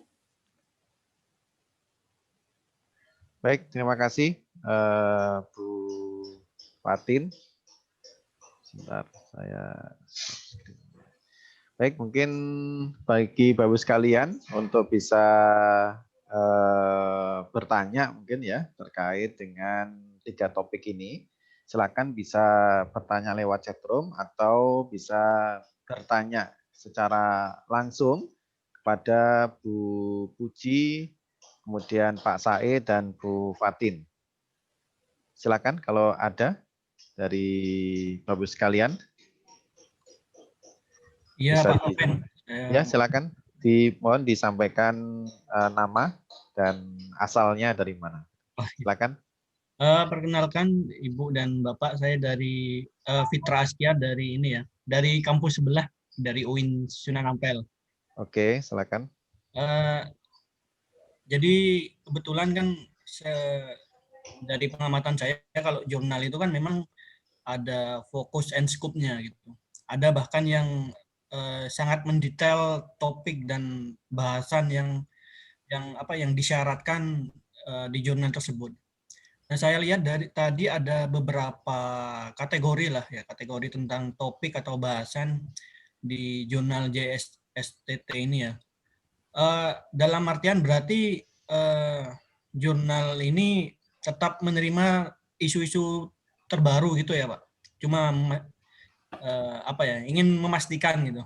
Misalnya tentang isu-isu tentang yang bahkan fatwanya belum keluar gitu, misalnya di MUI gitu. Terima kasih Pak. Baik, ini pertanyaannya ke siapakah ini? Oke, nggak apa-apa Pak, saya jawab Pak. Oh ya, silakan Bu Mungkin Fatin. lebih ke sebetulnya ke editor chief-nya. Tapi nggak apa-apa. Jadi memang justru yang terbaru itu yang ingin kita terima gitu. Maksudnya ingin kita review gitu ya. Jadi keterbaruan itu yang kita cari gitu. Misalkan saya tadi juga menyampaikan ada beberapa judul itu juga supaya tadi sudah saya disclaimer jangan meneliti tentang ini lagi. Jadi memang keterbaruan itu salah satu hal yang diperhatikan oleh editor maupun reviewer. Jadi kalau misalkan Anda ingin meneliti hal-hal yang baru yang mungkin belum ada fatwanya. Kalau belum ada fatwanya kan berarti Anda meneliti sendiri nih kajian kesyariahannya, ngoten nggih. Jadi ya alhamdulillah akan kita terima itu insight yang baru untuk kita. Bukan kita terima, kita review dulu ya. Ngoten nggih Pak Noven nggih. Ya, baik. Intinya semuanya bisa, silakan nanti ada proses di dalamnya yang penting adalah yang kami tekankan di sini adalah kami menerima yang penelitian empiris, sebenarnya bukan ke liter, tapi yang sifatnya adalah yang empiris. Mungkin sedikit menambahkan aja. Ada yang lain, Mas Fitra? Cukup Pak, mungkin. Terima kasih. Oke, baik. Dari Bapak Ibu sekalian, mungkin silakan kalau memang ada yang mau ditanyakan kepada tiga pembicara kita. Ada Bu Puji tentang keuangan syariah, kemudian Bu Fatin tentang bisnis syariah dan pesantren, kemudian ada Pak Said dengan riset di bidang ekonomi Islam. Silakan kalau ada mau disampaikan. Ini ada Pak Staimu dari silakan. Oke, bismillahirrahmanirrahim. Assalamualaikum. Mohon izin Pak Noven. Ya, silakan. Ingin menanyakan terkait topik yang bisa diterbitkan di JES. Kebetulan kampus kami berlatar belakang pondok pesantren. Kami pernah menulis bersama mahasiswa itu tentang ketokohan seorang kiai. Jadi kiai itu memiliki peran apa di masyarakat terhadap perekonomian seperti itu. Seperti itu kiranya apakah bisa lolos untuk publikasi di JES gitu Pak Noven. Oke, terima kasih. Assalamualaikum. Oke. Ini siapa yang jawab ini berarti? Saya. Monggo silakan.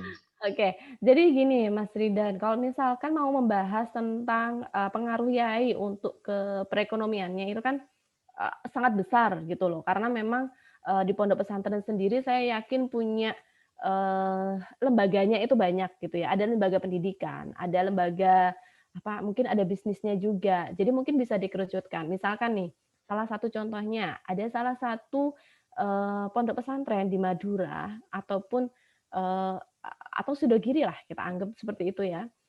Kebetulan ini kasusnya ingin saya angkat adalah di Madura gitu, di mana beliau di pondok pesantren itu kemudian mendirikan sebuah koperasi. Waktu itu masih belum dipisahkan antara koperasi KJKS-nya itu atau KSPP-nya ya, belum pemisahan. Jadi masih koperasi Kopontren waktu itu, tapi punya 2 unit usaha.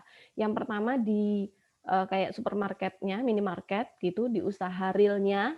Yang kedua itu di KSPP di unit simpan pinjam dan biaya syariahnya. Nah, kemudian di situ setelah hasil wawancara itu memang yai itu memiliki peran yang sangat besar gitu loh. Tapi jadi menurut saya jangan lebih baik dikerucutkan saja. Pondok pesantren itu punya lembaga apa, lalu dikerucutkan perannya pada misalkan koperasi. Jadi bagaimanakah peran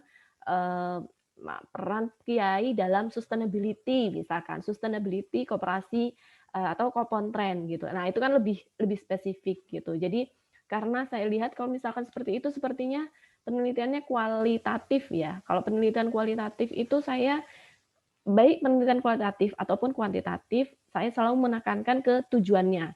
Itu sebabnya kalau di JSTT itu di abstrak itu juga harus jelas penelitian ini bertujuan untuk apa. Jadi itu untuk apa ya? Untuk menjadi batasan gitu atas output ataupun outcome yang harus dihasilkan dari artikel tersebut. Mungkin bisa ditambahkan Bu Puja atau yang lain? Pak Noven, monggo. Bu Puji, ada yang tambahkan? Silakan Bu Puji. Ya Pak. Ya sebetulnya sih tadi sudah dijelaskan sama Pak Bufatin sih. Jadi mungkin arahnya itu nanti dirubah. Jadi yang menonjolnya itu adalah perekonomiannya yang disupport oleh kiainya tersebut. Kadang kan kita pun juga ada kan macam kayak kajian Ibnu Khaldun gitu juga pernah masuk di JSTT. Jadi mungkin seperti itu mungkin ya. Jadi tetap ekonomi Islamnya itu tetap menjadi yang utama seperti itu. Baik, ada tambahan lagi, Mas Ridan? Mungkin sedikit tambahan lagi mungkin Pak Noven. Ya, Kalau silakan. seumpama juga ada kajian semacam historiografi dari tokoh kiai itu bagaimana? Mungkin nanti spesifiknya juga ke arah ekonomi. Kebetulan tidak hanya di peran masyarakatnya, mungkin juga melihat pendahulu-pendahulunya secara historiografi. Gitu. Itu mungkin bagaimana Pak? Silakan. Bu Puji yang menjawab. Sepertinya Bu Fatin yang lebih Jadi maksudnya apakah kalau misalkan jadi tujuannya itu untuk menganalisa sekali lagi kemudian saya menanyakan ke tujuannya gitu. Ya, karena tujuan ini yang kemudian membatasi apakah sesuai dengan skop kita gitu. Misalkan jika memang tujuannya itu adalah untuk mengetahui atau menganalisa pemikiran ataupun aksi yang dilakukan para kiai dalam pemberdayaan ekonomi atau dalam kesejahteraan masyarakat gitu. Nah, itu mungkin bisa gitu. Tapi kalau misalkan di luar itu, nah itu mungkin agak mungkin bisa di jurnal lain yang lebih tepat gitu. Jadi sekali lagi tujuan dari artikel yang ingin ditulis itu sangat menentukan.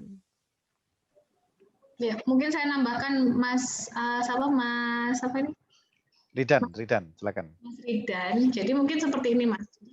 Bisa seperti Pak Kiai ini menginisiasi apa? Jadi mungkin contohnya taruhlah menginisiasi suatu BMT gitu ya. Jadi mungkin lebih fokusnya adalah bagaimana proses BMT ini sampai dia itu bisa taruhlah produktif contohnya, berarti kan mungkin lebih ke analisis produktivitas si BMT ini yang diinisiasi oleh kiai siapa seperti itu. Jadi polanya nama kiainya masih bisa masuk, tapi lebih melihat terkait dengan produktivitasnya atau mungkin kajian atas peran si BMT tersebut untuk meningkatkan perekonomian warganya. Nah, di situ. Jadi fokusnya rumusan masalahnya lebih ke apa yang diinisiasi itu dan outputnya pada perekonomian bagaimana gitu. Mungkin kalau yang seperti itu mungkin bisa masuk di jurnal JSTT. Gitu Pak Noven. Ada tambahan lagi Pak? Mungkin Ya, atau membahas tidak hanya satu yai, tapi kita lihat fenomenanya gitu loh. Jadi banyak yai gitu. Jadi banyak yai di beberapa pondok pesantren. Ini perannya bagaimana? Misalkan Yai Ghafur di Sunan Derajat, kemudian yai siapa? Ya, yai yang di Sidogiri ataupun yai yang di pondok pesantren Lirboyo ataupun Langitan lah. Yai itu kemudian memiliki peran seperti apa gitu. Itu kan bisa kita kaji seperti itu. Jadi peran kiai dalam pemberdayaan ekonomi pesantren gitu misalkan. Baik, ada yang disampaikan lagi, Mas Ridan? Tidak ada Pak Noven. Terima kasih banyak. Oke, baik. Terima kasih. Silakan Bapak-Ibu sekalian, kalau ada yang mau ditanyakan lagi terkait dengan materi kita pada pagi hari ini, yaitu bidang review riset di bidang keuangan, kemudian ekonomi Islam dan bisnis syariah dan pesantren. Silakan kalau mungkin ada yang mau ditanyakan. Nggih, Pak Noven, Oh, bolehkah saya? Monggo, Prof. Mohon maaf kali ini saya tidak on-kan videonya gitu ya. Monggo, Prof. Jadi aku izin juga ya, karena terus terang aja loh, saya kepanasan. Kalau di UNER enak nganggo AC gitu ya, di rumah itu nggak ada AC nih gitu kan. jadi karena saya kepanasan, tadi ya pakai baju karena di luar gitu kan, di luar. Terus, Ibu sekalian, jadi kalau saya berpikir tentang jurnal ini, saya sangat tertarik gitu ya. Kita wajib harus membuat. Tetapi tentang pemahaman ekonomi Islamnya, ekonomi syariahnya ini yang mungkin perlu kita diskusikan ya. Kita diskusikan karena apa? Saya tidak melihat adanya pembagian keuangan atau segala macam gitu ya. Seperti pertanyaan terakhir itu nggak salah tentang peran si siapa sebenarnya itu kiai dalam pondok pesantren, ya kan? Kalau itu mau dimasukkan di mana? Kita yang disebutkan perannya. Karena apa? Yang saya pikir itu bahwa ya namanya ekonomi syariah ini kan relatif baru ilmu ini ya. Jadi banyak sekali. Boleh saja saya tidak mengatakan kuantitatif atau kuantitatif salah enggak, ya enggak, saya enggak. Tetapi fokusnya memang beda-beda, tiap orang tuh beda-beda. Nah, kira-kira artinya artikel yang demikian tuh bisa nggak masuk di dalam ini di jurnal yang diterbitkan oleh UNER ini. Itu aja yang saya sampaikan. Terima kasih. Assalamualaikum warahmatullahi wabarakatuh. Waalaikumsalam. Monggo, Bu Fatin dan Bu Puji. Monggo Pak Noven dulu Pak yang menjawab sebagai editornya Pak. Editor Pak. Ya. Itu kok Pak, saya selaku associate editor. Mungkin ini Prof, yang kami terima memang lebih ke penelitian empiris ya, terkait dengan memang bidang kita sesuai dengan skop kita itu adalah di bidang ekonomi Islam, kemudian keuangan Islam, kemudian bisnis dan manajemen syariah, kemudian sama keuangan sosial Islam dan akuntansi syariah. Jadi memang lingkupnya seperti itu. Terkait dengan masalah metode sebenarnya kita menerima semuanya, baik metode kuantitatif dan kualitatif gitu ya. Yang jelas kami memang ada proses review tersendiri nantinya, prosesnya mulai dari awal rapat di tim editor, kemudian paling tidak adalah kita akan melihat dari sisi aspek implikasi penelitian tersebut itu apa ada enggak, itu yang mungkin jadi keputusan. Selain pertama mungkin masalah skupnya kita lihat nanti tadi masalah kalau misalkan yang disampaikan oleh Mas Didan tadi kita masih belum bisa menilai karena baru kalau sudah membaca artikelnya mungkin akan bisa menilai apakah ini masuk skup atau tidak. Kemudian yang kedua nanti kalau sudah masuk skup mungkin yang kedua adalah terkait dengan hasil atau implikasi dari penelitian tadi itu memberikan implikasi nggak kepada istilahnya praktek yang ada di ekonomi Islam itu sendiri. Kemudian juga kita akan melihat dari sisi aspek metodologinya, kira-kira sudah bisa istilahnya sudah baik atau tidak, bisa dipertanggungjawabkan hasilnya tadi itu. Mungkin itu yang akan menjadi dasar-dasar umum kami dalam menetapkan sebuah artikel untuk bisa masuk atau tidak. Mungkin begitu, Prof. Nggih, matur nuwun. Oke. Baik, Bapak-Ibu sekalian, mungkin ada yang ditanyakan lagi kepada tiga pembicara ini. Waktunya masih cukup banyak mungkin untuk berdiskusi kalau memang ada. Mungkin dari Bu Puji atau Bu Fatin ada yang mau ditambahkan, atau Pak Said ada yang mau disampaikan mungkin? Oh, Mas Said. Belum. Oke, baik. dari Bu Fatin ada sampaikan? Cukup, Pak, cukup. Cukup, Bu Puji? Sampun. Oke, baik kalau tidak ada lagi pertanyaan kalau ada monggo mungkin saya kasih kesempatan kepada Bapak sekalian. Tapi kalau tidak ada ya memang kalau tidak ada ya bisa kita akhiri acara kita pada pagi hari ini. Saya ucapkan terima kasih atas kehadiran Bapak Ibu sekalian pada acara kita pagi hari ini.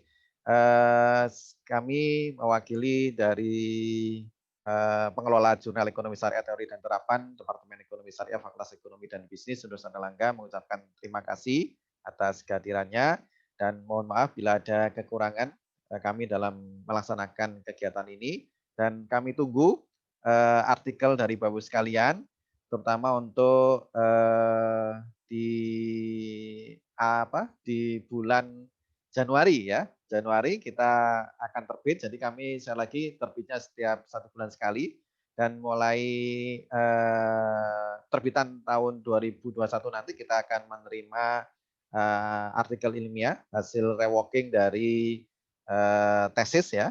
Kami persilakan bagi Bapak sekalian yang mungkin bagi dosen bimbing tesis juga bisa memasukkan ke jurnal kami. Bagi rekan-rekan mahasiswa S2 juga silakan, kami persilakan untuk memasukkan artikelnya hasil reworking tesisnya pada jurnal kami.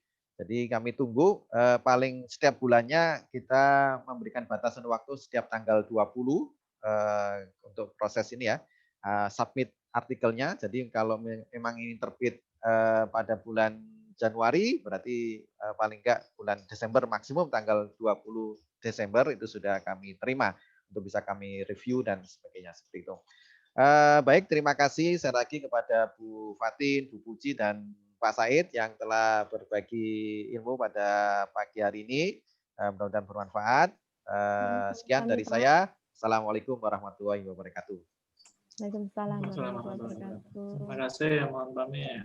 Terima kasih semuanya. Pamit dulu, Pak. Oke, monggo. Terima kasih semuanya Bapak sekalian. Saya end meeting.